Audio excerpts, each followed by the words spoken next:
حضرت ثوبان فرماتے ہیں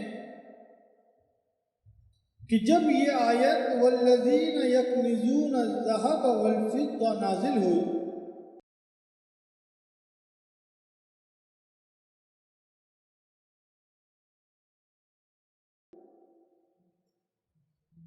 تو ہم جناب رسول اللہ صلی اللہ علیہ وسلم کے ساتھ سفر میں تھے۔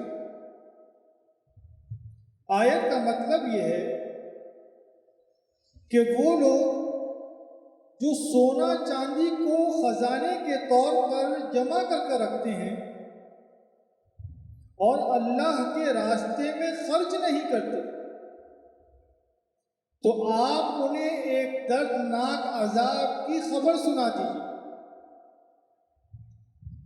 تو بعض صحابہ اکرام نے پیغمبر صلی اللہ علیہ وسلم سے عرض کیا کہ اگر یہ بات معلوم ہو جائے کہ خزانے کے طور پر کیا چیز محفوظ کرنا چاہیے، یعنی کیا چیز ایسی ہے جس کو خزانے کے طور پر جمع کر رکھا جا سکتا ہے،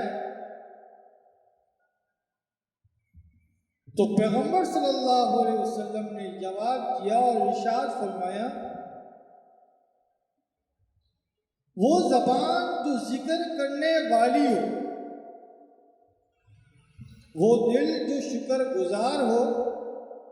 اور وہ نیک بیوی جو دین کے کاموں میں معین و مددگار ہو۔ یہ پیغمبر صلی اللہ علیہ وسلم کی تعلیمات تھی کہ پوچھی خزانے کے طور پر محفوظ کرنے والی چیز کو، تو آپ نے اس خزانے کا ذکر کر دیا جو خزانہ ہمیشہ ہمیشہ رہنے والا ہے، دنیاوی خزانے کا ذکر ہی نہیں کیا اس میں۔ اگر ذکر کرنے والی زبان ہو تو اس ذکر سے جو انعام و اکرام اس شخص کو قیامت کے دن ملے گا، جو اس کی واہ واہ ہوگی وہاں، جو اسے راحتیں میسر ہوں گی، وہ تو انسان اس دنیا میں سوچ بھی نہیں سکتا۔ تو آپ صلی اللہ علیہ وسلم نے اس خزانے کا ذکر کر دیا جو ہمیشہ ہمیشہ رہے گا۔ اور زبان سے چونکہ آدمی ہر وقت کچھ نہ کچھ بولتے رہتا ہے، یا تو یہ زبان فضولیات میں استعمال ہوتی رہتی ہے یا کسی کی غیبت میں، اور دونوں ہی کام مہلک ہیں، دونوں ہی اعمال کو ضائع کر دینے والے ہیں۔ تو زبان کا صحیح استعمال آخرت کے اعتبار سے بہت زیادہ فائدہ مند اور سود مند ہے،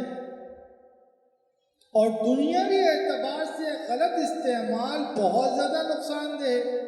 آخرت کے اعتبار سے بھی نقصان دہ ہے۔ تو آپ صلی اللہ علیہ وسلم نے جو اصل خزانہ ہے آخرت کا، اس کا ذریعہ بتا دیا، وہ زبان ہے، کہ زبان جو ذکر کرنے والی ہو، اور پھر فرمایا وہ دل جو شکر گزار ہو، کہ اللہ کی نعمتیں استعمال کرتا رہتا ہے آدمی، دن بھر میں کتنی نعمتیں میسر ہوتی ہیں، لیکن شیطان اس چیز کی طرف دھیان دلاتا ہے، اس چیز کی طرف لگا دیتا ہے کہ جو چیز اس کے پاس نہیں ہے، تو وہ منہ سے ناشکری کے الفاظ کہنے لگ جاتا ہے، میرے پاس پیسے نہیں ہیں، آج نوکری نہیں ہے، اور دنیا کی چیزوں کی خواہشات میں لگا دیتا ہے۔ حالانکہ جو نعمتیں اس سے میسر ہے، اگر اس کی طرف دھیان دے تو پتہ چلے کہ وہ خود ایک بہت بڑے خزانے کا مالک ہے۔ تو اسی لیے فرمایا کہ دل جو شکر گزار ہو،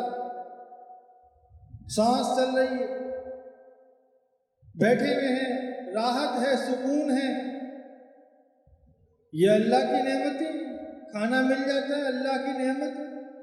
ہر چیز پر شکر ادا کرنے والا ہونا چاہیے، اور منہ سے چند الفاظ نکال دے اللہم لک الحمد و لک الشکر، تو اس میں کیا جاتا ہے؟ تو یہ دل سے شکر بھی ادا ہو گیا۔ اور تیسری چیز جو فرمائی وہ نیک بیوی کو ذکر کیا جو دین کے کاموں میں معین و مددگار ہو۔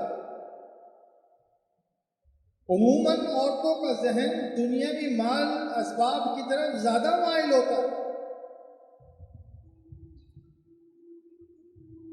تو آپ صلی اللہ علیہ وسلم نے وہاں سے ہٹا کر دین کے کام کی طرف مائل کر دیا کہ بیوی جو دین کے کاموں میں معین مددگار ہو تو وہ بیوی بڑے فائدے مند۔ ہر بیوی کو یہ تو معلوم ہوتا ہے کہ اس کے شوہر کو اٹھانا ہے، نوکری پر بھیجنا ہے، مہینے کے بعد اس کو تنخواہ ملے گی، گھر کا خرچہ چلے گا، یا کاروبار پر بھیجنا ہے، کارخانے بھیجنا ہے،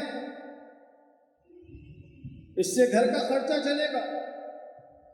لیکن جو بیوی آخرت کا فائدہ سوچے وہ بیوی اصل فائدے مند ہے۔ اس لیے آپ صلی اللہ علیہ وسلم نے 3 چیزیں ارشاد فرمائی: زبان جو ذکر والی ہو، دل جو شکر گزار ہو، اور وہ نیک بیوی جو دین کے کاموں میں معین و مددگار ہو۔ یہی اصل خزانہ ہے۔